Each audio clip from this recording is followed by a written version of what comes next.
Dos por tres en salud.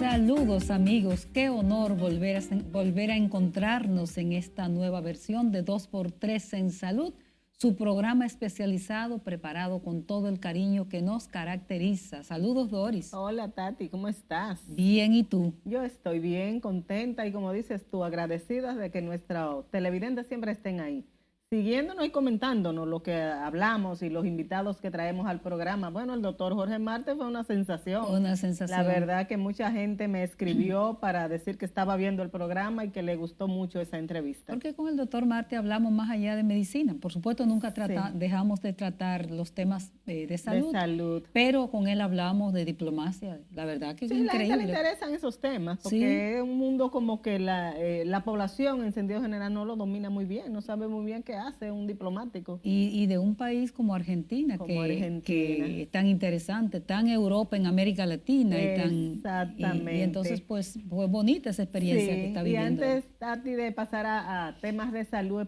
bueno, vamos a hablar de temas de salud. Quería felicitar a CIPESA, el Círculo de Periodistas de la Salud, que vi que le dio un reconocimiento a Vinicio Martínez. Ah, sí. Vini, como nosotros le decimos, Vinicio es un periodista. Bueno, cuando yo empecé a cubrir salud, ya Vinicio trabajaba en el Ministerio de Salud Pública, en el área de comunicación. Vinicio siempre ha estado desde los fundadores del Círculo de Periodistas de la Salud y siempre está ahí dispuesto a colaborar, a ayudar con todas las directivas. Vinicio siempre ha estado, no sé si ha formado parte de las directivas o siempre ha estado, no recuerdo, pero siempre está ahí.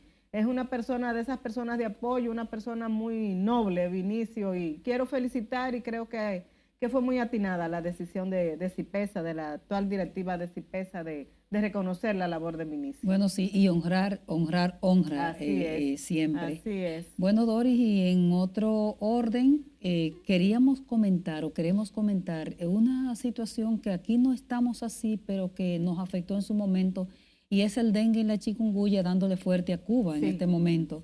Sí.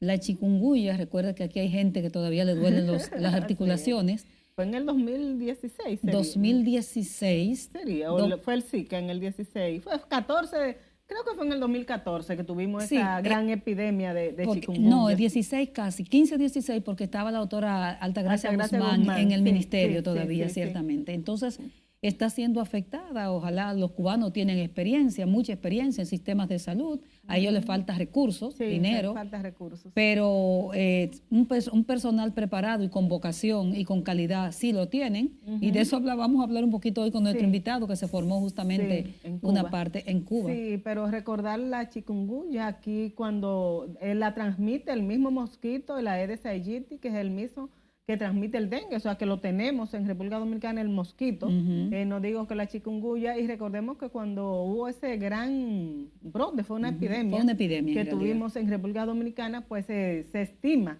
que afectó a más del 80% de la población dominicana. Sí. Recordemos que es esta enfermedad que empieza con fiebre, con dolores articulares. Alguna gente, recuerdo yo que en aquel momento lo tomábamos hasta un poco chistoso. Empezaba hasta con un dolorcito en un dedo del pie, de uno de los dedos del pie, y se iba extendiendo a todo el cuerpo al punto que la gente no podía doblar sus articulaciones. O sea, ese es la chikungunya, por si no se recuerda muy bien la gente.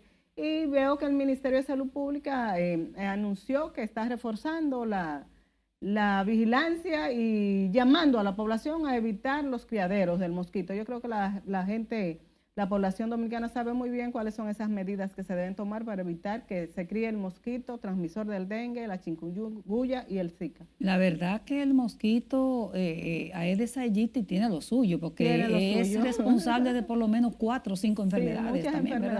De muchas enfermedades. Nosotros no tenemos fiebre amarilla, pero no tenemos afortunadamente, pero sí. Ahí la principal recomendación siempre es verdad que es un tema de política pública del ministerio, pero hay una parte en la salud que es responsabilidad de nosotros mismos. De las mismas familias. Usted dirá, bueno, pero es que no hay agua, sí, pero aún con la escasez de agua siempre hay cositas pequeñas que nosotros podemos hacer. La limpieza de los entornos le toca a cada familia, a cada persona, a cada hogar. O sea que yo creo que como dices tú, hay responsabilidades individuales, aparte de las responsabilidades de Estado, también hay responsabilidades individuales para cuidar la salud. Así es. Bueno, nosotros nos vamos, Doris, estamos casi en Navidad ya, Doris. Oh, sí, tú prometiste algo, yo estoy esperando que llegue. Viene esa promesa de ese tececito caliente, porque ya se siente de verdad. Se siente la brisa. Como dice el gobierno, la brisa, yo me refiero a la brisa de verdad de Navidad, no la brisita navideña que está anunciando el gobierno. A la brisa de la naturaleza, ese clima bonito que se siente en esta temporada. Si les parece, nos vamos a una pausa comercial y entonces venimos con un invitado especial. Volvemos ahora.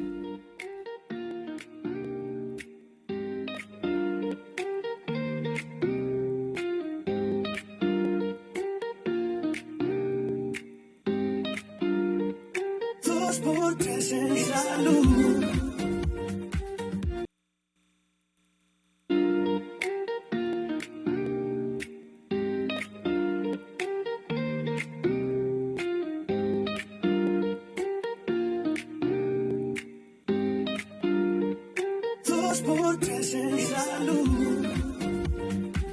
Gracias por continuar en 2x3 en salud. Tenemos al doctor Gabriel Peña, el doctor es neurólogo.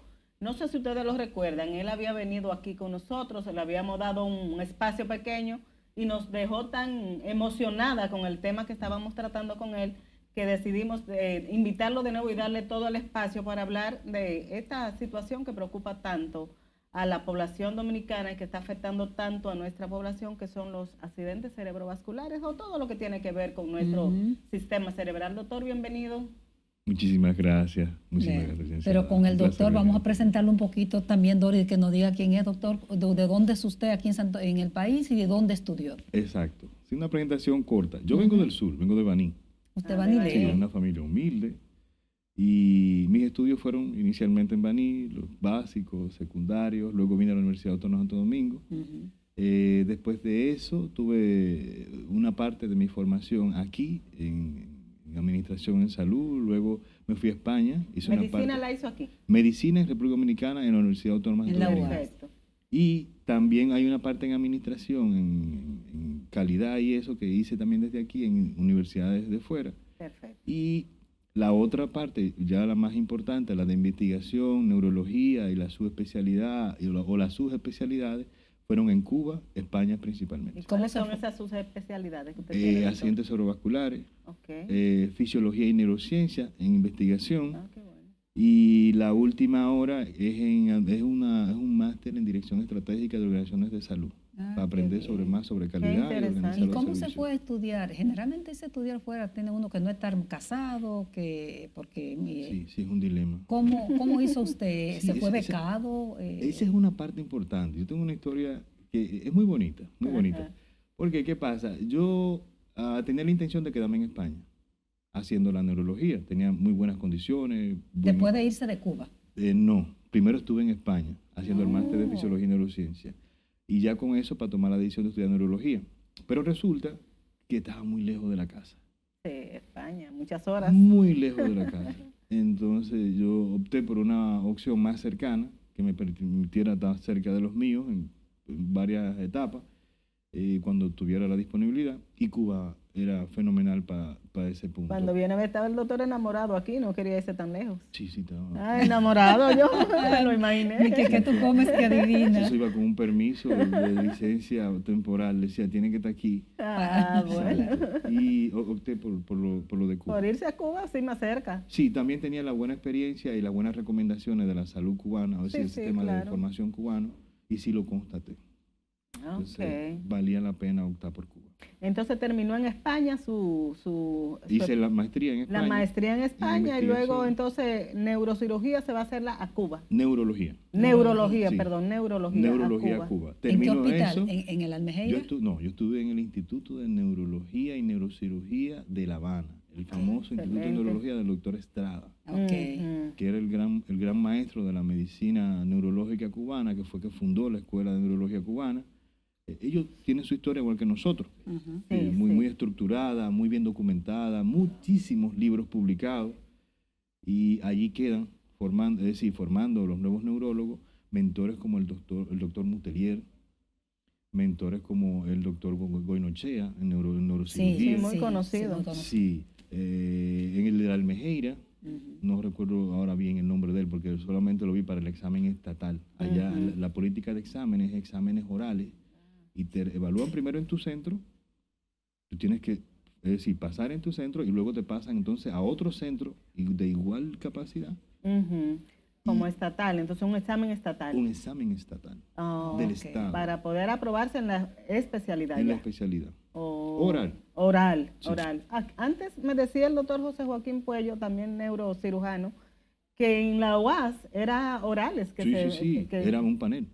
Que se hacían esos exámenes. Es un panel. En Cuba se mantiene ese tipo de modalidad de examen. Hay una parte práctica, es decir, tú tienes que ir un día previo y te dan el día entero un examen con todos los pacientes. Te van haciendo preguntas. Sí, usted es el médico principal en ese momento y ellos actúan como si fueran médicos secundarios. Se presenta el caso y usted tiene que hacer toda la presentación. El diagnóstico, todo lo que tiene que ver con ese paciente. La aproximación diagnóstica, la posibilidad de tratamiento, qué otros estudios complementarios son necesarios, hablar en abundancia de esa enfermedad del paciente, escudriñar, y ahí no fue muy bien. Doctor, ¿y qué lo hizo regresar al país a ejercer la medicina? Yo soy dominicano. Porque eres dominicano. Sí. Yo quiero preguntarle también, no, doctor, termine la idea que Dori le preguntó. Fíjate que cuando yo terminé tenía la posibilidad de ir a España o revisar, ir a otros países, y de hecho ahora me han hecho ofertas para trabajar en España, para trabajar en el mismo Estados Unidos, y son atractivas, pero hay una situación de que cuando tú te vas de tu país, a ti se te queda un vacío muy grande, y tu tierra siempre va a ser tu tierra, aunque te puedan ofrecer atractivos muy buenos. Exacto, no todo lo económico, no lo llena todo. No, yo me siento feliz aquí, eché el ancla. Doctor, quiero también preguntarle, el sistema social y político cubano es distinto al sistema social y político dominicano, es decir, los cubanos tienen un sistema socialista con muchísimas dificultades, pero socialista. ¿Qué hace diferente al médico que se forma en un sistema con un modelo político diferente? Fíjate que el modelo de salud cubano se instala, bueno, viene previo a eso, es decir, está instalado previo al modelo socialista después de la revolución. Pero en cuanto a la diferencia sociopolítica de los países, es abismal. Si nada se compara, es decir, no hay nada comparable entre los modelos. Pero el sistema de salud se comporta de una manera que pudiera ser atractiva. De hecho, el modelo de aquí tiene un modelo socialista en cuanto a cómo se brinda el servicio de salud, pero en el sector público o por algunas instituciones que son ONG. Es socialismo puro. ¿Qué pasa? Allá está diseminado. Es un sistema que no está aislado. No está fragmentado. No está fragmentado, sino íntimamente, estrechamente conectado. Por ejemplo, aquí tenemos 911, que traslada pacientes y eso. Allá tienen, si mal no recuerdo, se llama SIUN, el sistema. Puede que tenga un errorcito en la letra porque hace ya 5 años que vine. Sí. ¿Y qué pasa? Ese primer sistema no solamente conecta las emergencias, sino que también conecta el traslado de pacientes de un centro a otro. Es decir, tú tienes que ir desde la punta máxima ya, digamos que Camagüey, y tienes que ir a La Habana. Ese sistema te recoge en tu casa y te lleva al instituto. La gente no tiene que estar esperando, o llamando, buscando a ver quién lo puede trasladar. Allá no. El sistema se encarga de hacer ese traslado. Es costoso. Ellos verán cómo lo hacen.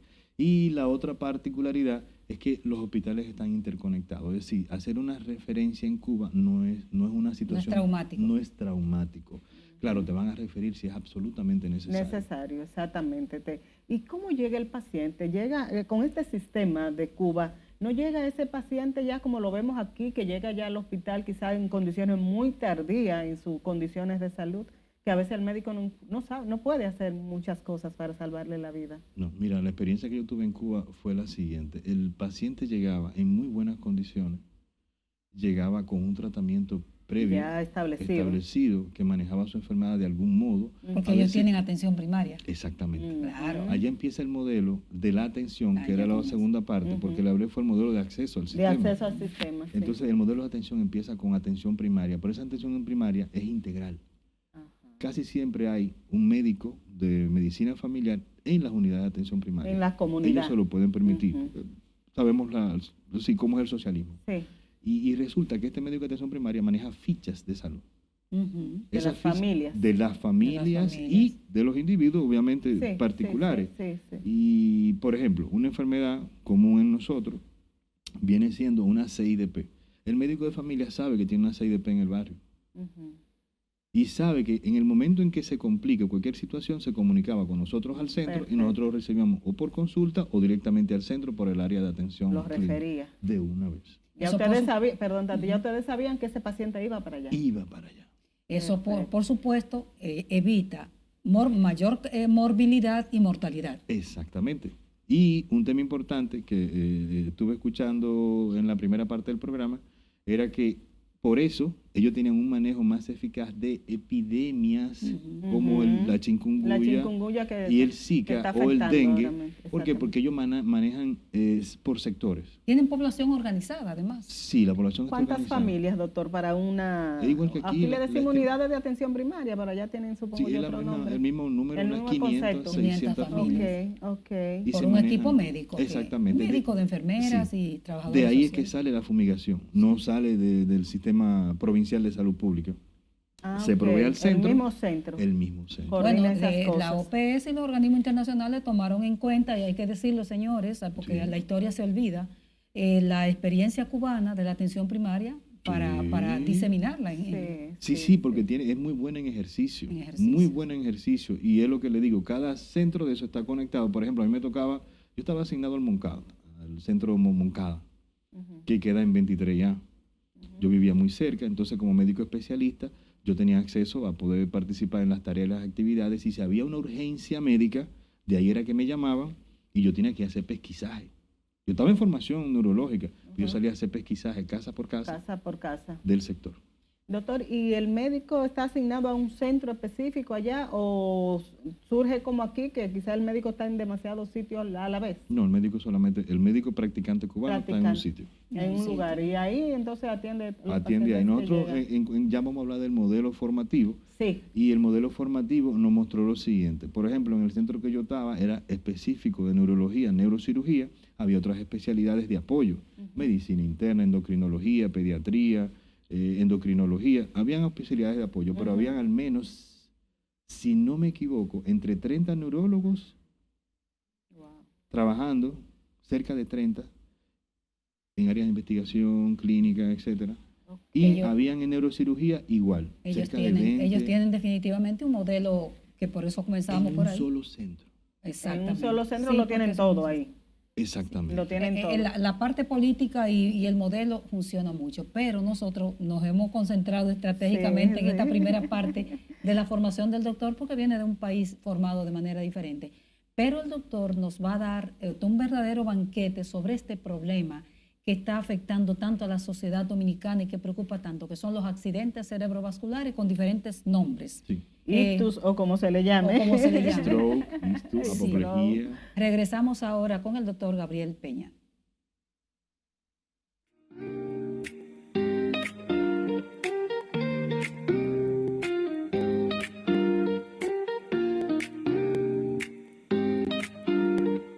Dos por tres en salud.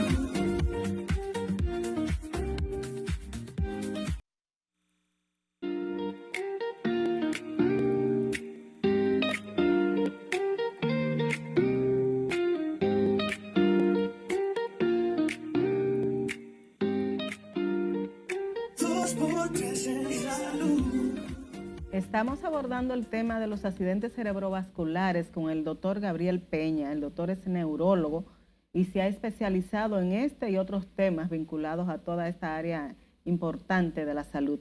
Doctor, en la pregunta de Altagracia ya hemos enfocado todo este sistema de salud que usted se formó por Cuba, pero vámonos a República Dominicana. ¿Cuál es la situación de República Dominicana en cuanto a los accidentes cerebrovasculares, que se le llama ictus y que responde a otros nombres también? Cuéntenos, doctor.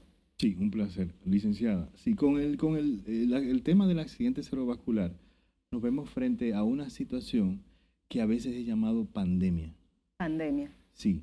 El término no funciona aquí, porque para ser pandemia tiene que ser una enfermedad infecciosa, y etcétera. Pero por la incidencia de casos, el término aplica. Bueno, pandemia porque no solamente está en República Dominicana, traspasa las fronteras de los países. Yo hablo ya a nivel mundial. Sí, a nivel mundial. Vamos a enfocarlo a República Dominicana. Perfecto. Y nos vemos entonces con la particularidad. Extrapolando las estadísticas, nos habla de que uno de cada 4 individuos que hoy tienen 25 años, en el futuro van a sufrir un accidente cerebrovascular. Hablamos entonces de que de prácticamente un 25% de la población que hoy no está enferma, se va a enfermar. Muy alto. Sí, alto. El problema está, tú vas a preguntar, ¿y cuál es la incidencia actual de eso? Nosotros no tenemos una estadística nacional que no tenga sesgo, es decir, que no tenga números que se contactan adecuadamente. Pero se habla de una incidencia que ronda cerca entre un 17 y un 22% de lo que se documenta. Perfecto. Pero quizá muchos pacientes que tienen un ictus no llegan a una sala de emergencia porque piensan que es otra enfermedad, es decir, al no producir los síntomas clásicos, entonces llegan luego por otras enfermedades y se descubre que sí, que tuvo un ictus en el pasado. Doctor, ¿y por qué si tenemos más informaciones hoy, más conocimientos, tenemos esa proyección a que va a aumentar a un 25%? Sí, mira el punto fundamental. Cuando se empezó a estudiar el ictus, se estudió el tratamiento del ictus. Es decir, el paciente que llegaba con un trastorno vascular en su cerebro y que tenía una manifestación clínica de signos y síntomas. Y fue brillante en la historia ver cómo eso se desarrollaba. Llegar, analizarlo, saber lo que tiene y saber que murió por eso. Era el curso normal con las enfermedades.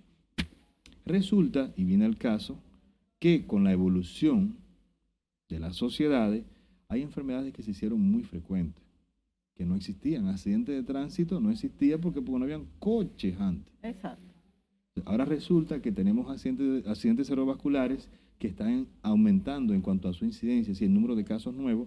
¿Por qué? Porque tenemos una población que envejece y se hace más longeva por las condiciones que se han ido brindando a través de ¿qué? De buena estabilidad social, la economía de vida se ha aumentado. Exactamente. ¿Qué pasa? ¿Por qué eso no ha ido evolucionando similar a cómo evoluciona la población? Sí, porque tenemos que ver el contexto de qué país y qué economía maneja. En los países de altos ingresos, esto se maneja diferente. Ya ese problema de salud se enfrenta con grandes cantidades de dinero, formación de médicos y también la infraestructura. Educación de la población. Exactamente. Luego que pasa todo ese paso de que tengo todo instalado, que aquí tiene que pasar primero esa etapa, luego viene a educar a la población y a poner esos servicios de urgencia a disposición de la población que está entrenada. ¿Y en qué etapa estamos nosotros, doctor, hablando Bueno, de eso? ¿qué etapa estamos nosotros? Mira, el último ictus que me llegó al hospital tenía 2 días en su casa con un ACV. Ay, mi madre, o sea que... Es un caso aislado, no puedo decirte que es generalizado. Sí, pero lo que se dice es que llega tarde la gente generalmente a atenderse. Aquí el problema es hacer que las personas identifiquen rápido los primeros síntomas y no esperen.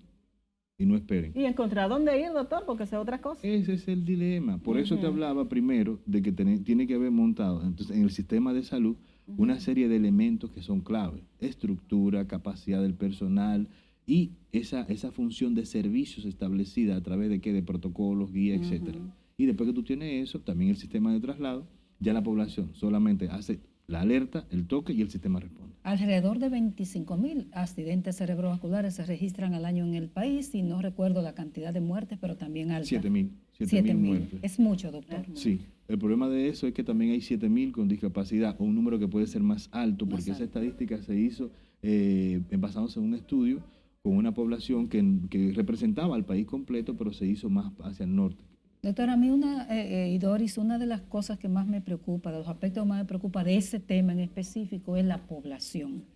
En estos días me tocó ayudar a orientar a una persona que tenía a su madre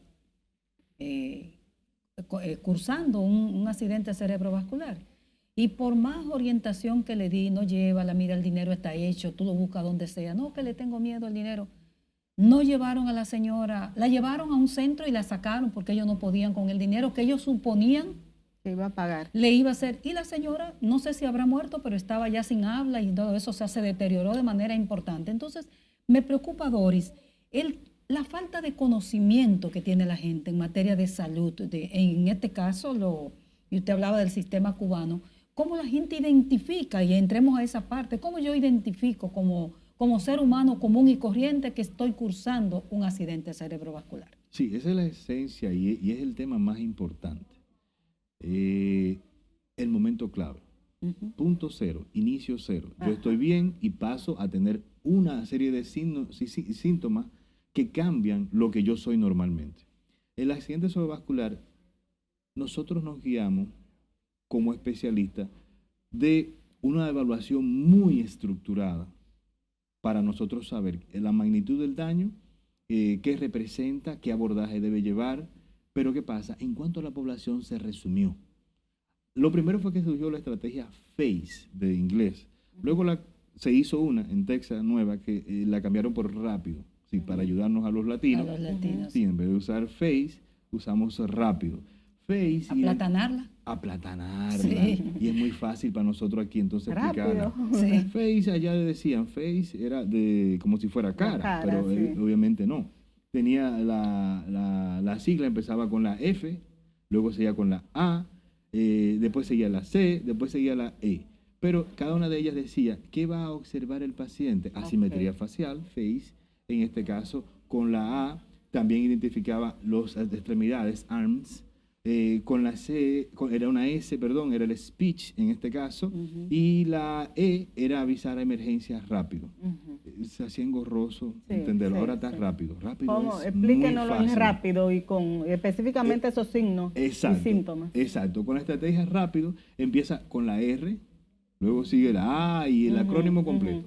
Y empieza entonces R, es decir, el paciente el primer síntoma del paciente, ¿cuál para es? identificarlo.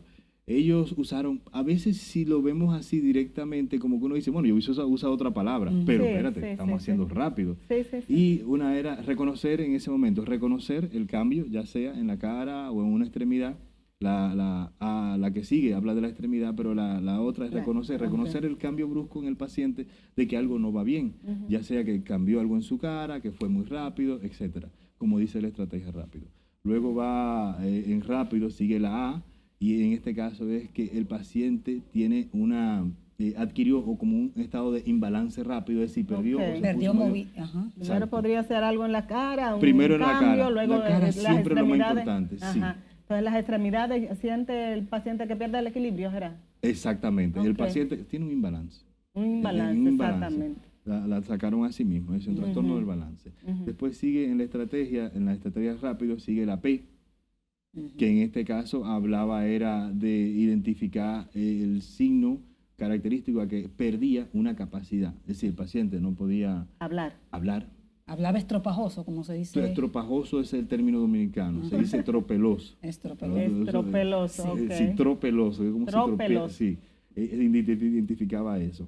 Entonces, la I te decía que había una incoordinación o un trastorno de la visión. De la visión. Exacto. Como que se le ponía borrosa. Sí, porque ¿qué pasa? Si dependiendo del tipo de ictus, puede tener uno de estos. Sí, no tiene que ser todo junto. Si el accidente cerebrovascular posterior afecta el cerebro en la parte occipital, y puede dejar al paciente ciego de un lado, es decir, no veo, puede dejarlo ciego completamente. Después seguía la D, en este caso, que era de rápido, ya vimos la visión. Después seguía la D, que era apuntaba entonces a identificar disturbios de la descoordinación del paciente, en algún aspecto. Es algo para hacerle la referencia rápido.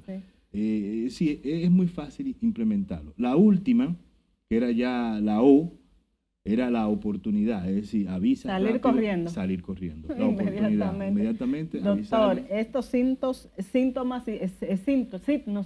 son interesantísimos, porque eso es lo que queremos realmente, llevarle a la población esa educación, que aprenda cómo identificar una situación de salud rápidamente y que pueda acudir rápidamente donde puedan darle respuesta. Usted va a seguir detallándonos, doctor, porque creo que es sumamente importante. Primero nos vamos a ir a una pausa brevísima y regresamos de inmediato.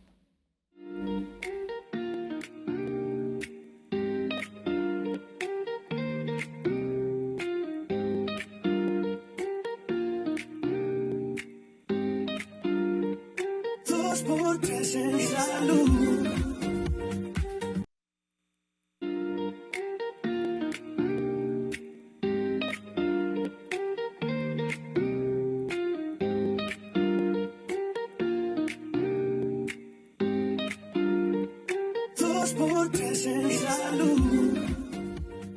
Continuamos esta conversación con el doctor Gabriel Peña, neurólogo, y hablábamos de esas características, esos signos y síntomas que me dicen yo estoy haciendo un accidente cerebrovascular. Quisiera continuar ahí, doctor, y me gustaría que también abordara el tema de los factores de riesgo. Siempre se dice, eres hipertenso, es sine qua non ser hipertenso para que me dé un accidente cerebrovascular. Vámonos, doctor. Perfecto. Esa es una pregunta clave, es un tema importante, porque ahí vamos entendiendo el origen de la enfermedad. El accidente cerebrovascular no ocurre sin un origen. De que de repente así. Sí, no, yo estaba sano, yo no tengo ninguna enfermedad y apareció. No, siempre es secundario. Siempre es secundario a algo. Cuéntenos. Secundario a algo. Aunque la causa no se puede establecer porque ya sea una enfermedad genética que no se hace el mapeo y eso. Pero hay un detalle. Eso que te acabo de decir es cierto y no es cierto. ¿Por qué no es cierto y no es cierto? El porcentaje de ictus relacionado a hipertensión es el más alto. ¿Es el más alto? Es el más alto. Pero no es el único. Claro. Es el detalle. Y ahí vamos a entrar en los factores de riesgo que siempre les recalco. Hay factores de riesgo que son ya conocidos, que son comunes. Hipertensión, diabetes, dislipidemia, sobrepeso, el índice de masa corporal por encima de 30, vamos a ponerlo de 30, que entra ya en obesidad grado 1. Pero resulta que hay unos que no son modificables, es decir, es más frecuente en la mujer, ligeramente más frecuente en la mujer, la raza negra en este caso, y hay personas que tienen condiciones que no se pueden modificar, como la edad o un factor genético asociado, y tiene la predisposición aumentada frente al hipertenso, que no tenga otros factores de riesgo. ¿Qué resulta aquí? El accidente cerebrovascular es prevenible en un 90%. Resulta que si yo controlo los factores de riesgo, yo puedo prevenir que de 10 personas que tienen un accidente cerebrovascular, 9 no lo tengan, no lo sufran. ¿Qué hacer para esto, doctor? Exactamente. Ahí vamos. Primero, atacar esos factores de riesgo que ya conocemos. Pero ¿qué pasa? No entran solamente esos que hablamos, que son o de enfermedad, o de genética, o no modificables. Entran que estilo de vida. Entra que la actividad física. Entra que alimentación. Vamos a hablar de la alimentación, de la dieta, realmente. Entra la dieta. Entran otros factores ahí entonces que tienen que ver con el nivel de grasa en el cuerpo. Otros factores que tienen que ver con los factores emocionales asociados del paciente. Entran factores como el sueño, el estrés relacionado a todos. Entonces, se amplía mucho la campana de factores que son conocidos, pero entran aquellos que son comunes, pero no son conocidos. ¿Cómo qué? Como la anemia de células falciformes, como una enfermedad genética, ya sea el CARASIL, el CADASIL, MELAS, en algunos casos, que son enfermedades genéticas asociadas, que sí ya las conocemos, nosotros como especialistas del área, pero tenemos que estar pendientes porque a veces tiene el infarto y no sabemos por qué pasa. Entonces, ahí abrimos el abanico. Pasamos entonces a la parte que tiene que ver con la prevención. Y entonces empezamos a segregar el sistema, viendo desde el punto de vista del individuo. Y a eso se le llama ahora disparidades de salud. Y tiene un enfoque desde la investigación, desde los puntos socioeconómicos del paciente, es decir, en qué categoría se encuentra, del sistema de salud que tiene acceso y también de ese control de los factores de riesgo que lo hacen predisponente a una enfermedad cerebrovascular en un momento dado. Por ejemplo, prevención primaria o primordial del accidente cerebrovascular. Es decir, cada individuo debe saber qué carga de enfermedad tiene en su familia para empezar la prevención entre los 25, 30, 35 años. Mi papá es hipertenso, yo tengo que revisar mi presión. Mi papá es diabético, tengo que empezar a llevar un control para ir monitoreando si aparece la enfermedad, porque yo tengo la carga genética familiar, pero es solamente no de esa, también en las otras que hemos ido mencionando, esas dos porque son el mayor grueso. Ahí entra lo primordial, yo no voy a sufrir la enfermedad. Después viene ya la prevención primaria. Prevención primaria quiere decir es que yo tengo la enfermedad, pero la controlo. Perfecto. Soy hipertenso, pero me adhiero a mi tratamiento, me Hago adhiero mis ejercicios, a llevo mi dieta ejercicio saludable. y la dieta. Ahí vamos a entrar a la dieta, dieta, que es sí. amplia para todo. La dieta del dominicano, la dieta de nuestra cultura, no se presta para ayudarnos como sistema a ir llevando la población hacia un sistema más saludable, todo lo contrario. Por ejemplo, es más fácil encontrar comida frita o procesada que comida natural o slow food, es decir, cocinada lenta. Nosotros andamos con prisa en el sistema y se nos ofrecen una serie de oportunidades en el medio que no son lo más saludable Pero posible. doctor, esa comida nuestra, hablando de la alimentación, Sí, que es tan por importante, de la dieta, esa comida nuestra popular, la característica, arroz, habichuela, guandules, carne, arepita, esa comida para nuestro cerebro y estos ACV de lo que estamos hablando es buena.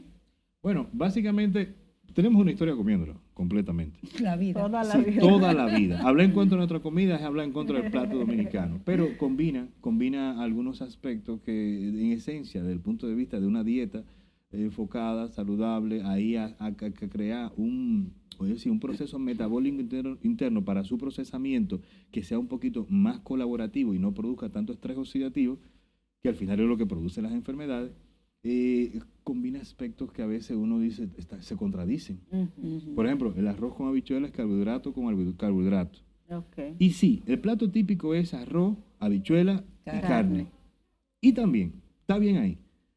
Pero no tenemos incluido en ese plato siempre el vegetal.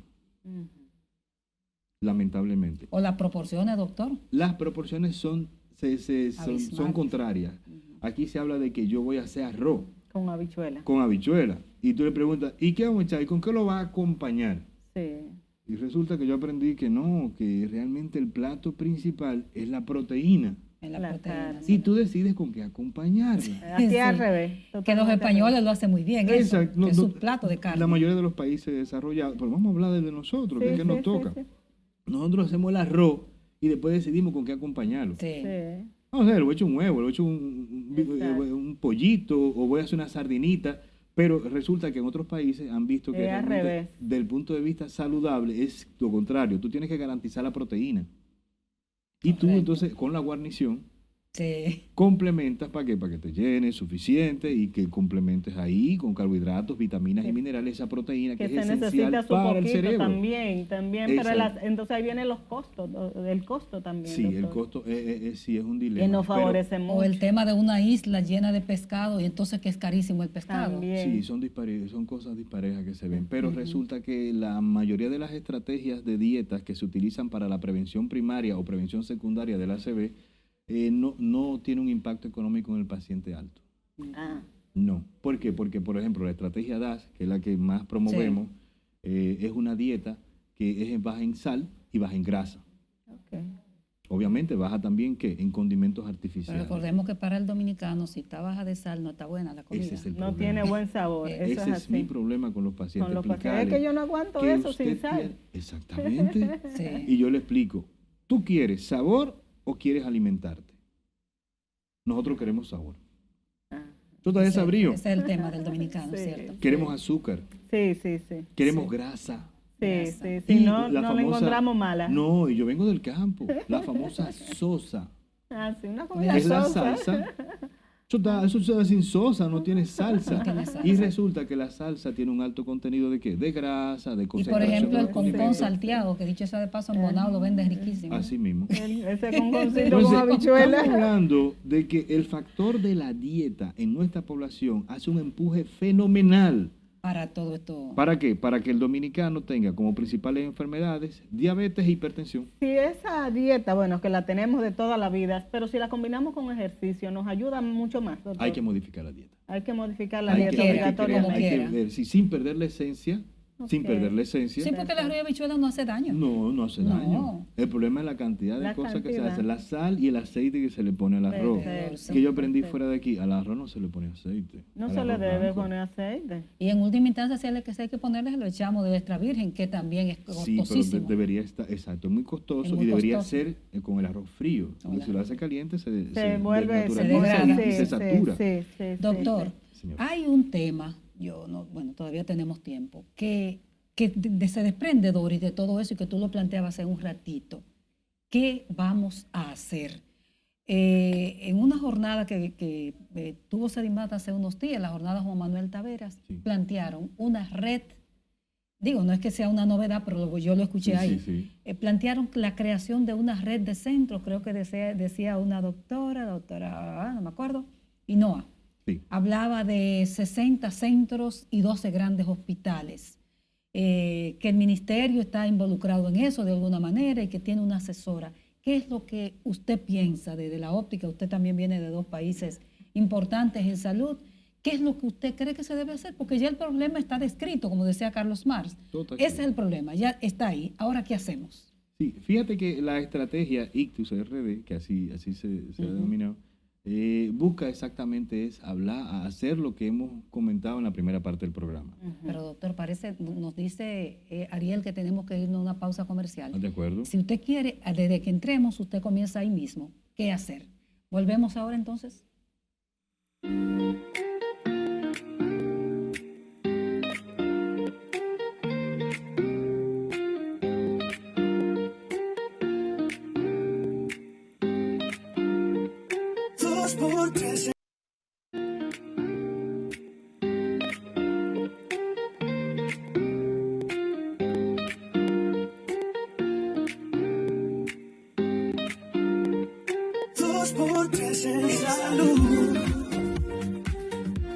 Continuamos con el doctor Gabriel Peña. Doctor, la pregunta de Altagracia, ¿qué hacer en República Dominicana para darle respuesta a esa gran cantidad de pacientes que presentan ACV? Exacto, sí. Nos quedamos en la parte que yo le decía, que la estrategia ICTUS-RD a mí me encanta. Sí, yo he ido a su conferencia. ¿En qué establece esa estrategia ICTUS-RD? Exactamente. Lo que traza es una serie de estructuras, es decir, de la infraestructura que va a prestar servicio a la atención del ictus. Perfecto. Y tú necesitas centros que reciben el ictus grandes, que pueden resolverlo todo, ya sea aplicando medicamentos endovenosos, o haciendo una cirugía endovascular para extraer un trombo, una trombectomía, o también aplicar algún tratamiento en el caso de los hemorrágicos por esa misma vía. Pero ¿qué plantea la estrategia? Es que los centros se alineen. Cuando se habla de esa cantidad de centros, es elegir un hospitalito en una provincia o en un municipio. Aliado a esa estrategia. Aliado a esa estrategia que hace entonces ¿de qué? De canal. ¿Para qué? Para que en el mismo municipio el médico esté entrenado, identifique rápido al paciente que ya un familiar, porque ahí que va el dilema, identificó y llevó a tiempo. Exacto. Y ese hospital lo recibe y activa el código ICTUS de ese sitio. Va entonces ¿qué? O en ese mismo centro recibe el tratamiento o va inmediatamente trasladado por cualquier vía en el tiempo oportuno a recibir la atención en otro centro que está cerca de la región y que recibe entonces de manera gruesa la cantidad de pacientes que recibe. Pero eso lo hacen los centros, perdón doctor, internamente a cada uno, no como ocurre ahora que tenemos nosotros que andar el paciente buscando dónde lo llevo. Exactamente, la estrategia lo que busca es dar esa carga de transporte, de costos, que da respuesta a lo que te preocupaba ahorita, que tú mencionaste, es decir, darle respuesta a esa carga global del tratamiento inicial de la enfermedad, no la pone en manos del paciente, sino que el paciente yo lo identifico y lo llevo rápido a través del sistema 911 o yo mismo a un centro de salud. Llegó ahí, sí, se acabó. Pero un sistema que tiene que estar capacitado, doctor. Ahí vamos, por eso la estrategia ICTUS capacita y quiere llevarlo hasta allá, hasta ese hospitalito o una clínica pequeña en un centro y que ahí se active el código ICTUS. Que ahí está ese personal que lo identifica. Exactamente, debería activarse desde el momento en que el individuo llama y pide el servicio del 911 o llama al hospital y dice, llevo un paciente con ictus. Perfecto. Se activa. Ahí se determina sí o no, se hacen los primeros estudios y se traslada o se hace el tratamiento ahí mismo. ¿Cuántas vidas se salvarían, doctor, con un sistema así? El sistema está salvando vidas que rondan cerca de hablábamos que de las estadísticas clásicas, el paciente había una cantidad de muertes que también quedaba la misma cantidad de pacientes de discapacitados. Y en países como Estados Unidos, esta estrategia ha reducido drásticamente la discapacidad y la muerte. Exacto, la muerte y la discapacidad más de un 60-70%. Wow. Oh, increíble. Entonces aquí habría que sembrar, como dice Tati, como 60. ¿Cuántos centros de 60, 12 hospitales. Solamente allí capacitar al personal y llevar las herramientas para eso. Exacto, capacitarlo. Ahora, en la primera etapa es capacitación, porque existe una estrategia que se llama teleictus. Sí, porque tenemos los centros de salud, es establecer en cada centro, o sea, no hay que construir centros. Pero ahora mismo certificado están 2 hospitales en Santiago, que es Unión Médica y Unión Médica del Sí, hay Norte. uno privado y uno público. Y aquí en Santo Domingo Sedima.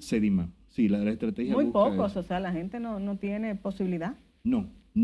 El dilema es que también hay un asunto de los centros, es decir, de que los hospitales, porque el Cabral Ibáez se capacitó, el Cabral Ibáez puso Pero su entonces unidad. no tiene la... Sí, tiene el servicio y que hay un dilema. Si el paciente está en la cobertura del seguro de salud, ya sea público o privado, ese es otro está problema. Está en cobertura. Lo tiene, cobertura. Entonces, caramba, ¿y qué es lo que estamos falta? esperando? Entrenamiento. Del personal. Estableciendo también lo que le dije primero, estructura y personal. Y Santiago tiene tremendos neurólogos. Sí. Neurocirujanos. No, igual Santo Domingo lo tiene. Igual. Pero el dilema está en diseminar eso hacia las poblaciones más alejadas.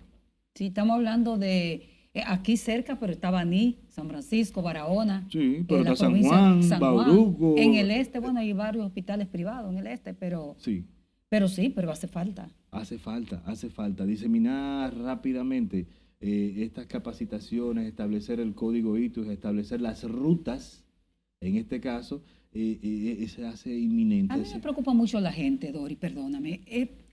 ¿Usted no piensa, doctor, que el Estado tiene un canal oficial, tiene emisoras oficiales? El Estado debería tener unos mensajitos, una campañita, que le diga a la gente, mira, tiene estos son los síntomas. Puedes estar haciendo, como se hacía con la lepra, que fue tan efectiva cuando nosotros éramos niñas. Una campaña para la lepra que todavía recordamos. Que la gente sepa, estoy haciendo, usted nos contó la otra vez que vino, cómo los cubanos saben cuando están haciendo un ACV inmediatamente, que están altamente educados. ¿Por qué no hacemos eso aquí? Sí, el dilema... Falta voluntad política, tal vez, en información. Yo diría que es un tema de priorización. Ya. ¿Qué prioriza el Estado? Cuando hablo de Estado, es esa organización que tenemos nosotros, que coordina todo lo que se va a invertir, recursos y protección, todo el Estado. Depende de qué prioriza. En los países desarrollados se prioriza aquellas cosas que impactan a la población, porque el contribuyente es el que daña a la gente. Claro. Y esto daña a los principales contribuyentes. El ictus, cada vez que yo lo veo en el cabeza de familia. Y eso ya trastorna la vida de una familia completa. Ya destruye la familia. Destruye esa familia. Eso ya convierte en que esas personas van a invertir muchísimo dinero para poder sacar a ese paciente a una situación de supervivencia. Sí. No de volver a producir, de supervivencia. Entonces, la estrategia de Estado debería ir a enfocarse en aquellos programas que son esenciales. Y el programa ICTUS es esencial en todos los países. Yo supongo, doctor, que se han encontrado ustedes casos de pacientes que están en una emergencia de un centro de salud presentando una situación de ictus y no lo han diagnosticado, ¿no? Sí. El personal no sabe qué es eso que tiene ese paciente. No lo sabe, sí, se ha pasado en muchos casos. Y de hecho, cuando yo vine al país, tuve un centro que era grande, un centro de referencia regional, me chocó la cantidad de muertes asociados a ictus que se complicaban durante el proceso, es decir, durante la emergencia. Estando ahí en la emergencia. Claro, pero si el personal no sabe qué hacer y no sabe qué hacer, no sabe diagnosticar. Exacto. No, y que ellos no veían una oportunidad de atención. Decían, no, le dio un ACV, ya hay que dejarlo ahí, no se puede hacer nada. Nosotros llegamos a ver, Dori, en la vieja emergencia de lo que era el hospital Luis Eduardo Aybar, sí, en el Darío Contreras también.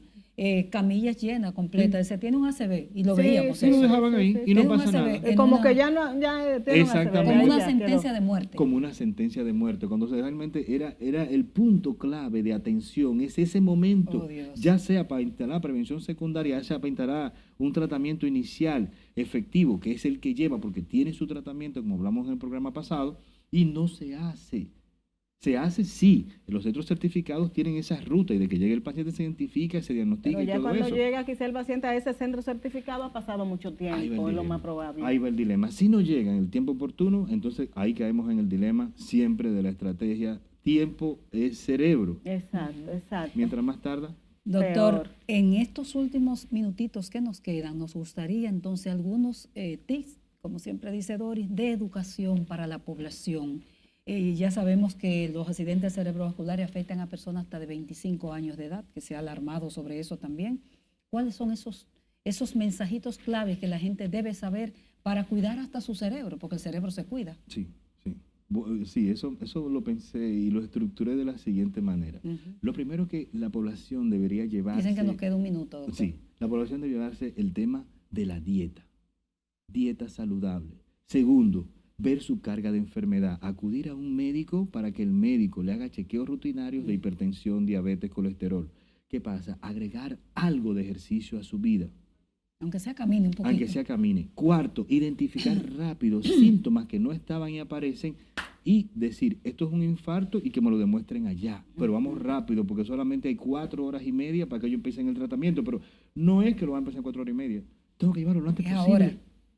Lo otro que queda entonces es que tenemos que impulsar para que el gobierno incluya planes y estrategias para beneficiar a la población y que establezca entonces esa diseminación de la información en cuanto a los ictus. Bueno. Con eso, suficiente. Con eso es suficiente. Bueno, doctor, la verdad que Altagracia y yo más que agradecida de que usted esté aquí dándole a la población esas indicaciones, hablando de esta situación tan lamentable y que tanto nos afecta y tan preocupante, porque aunque se quiere avanzar, lamentablemente tenemos muchos años y empeorando la situación y no vemos que se toman las acciones y de inmediata que se requieren.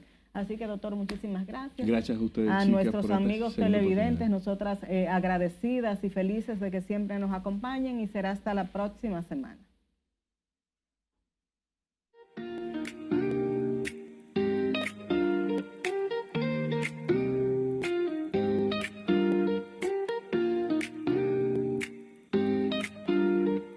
Dos por tres en salud.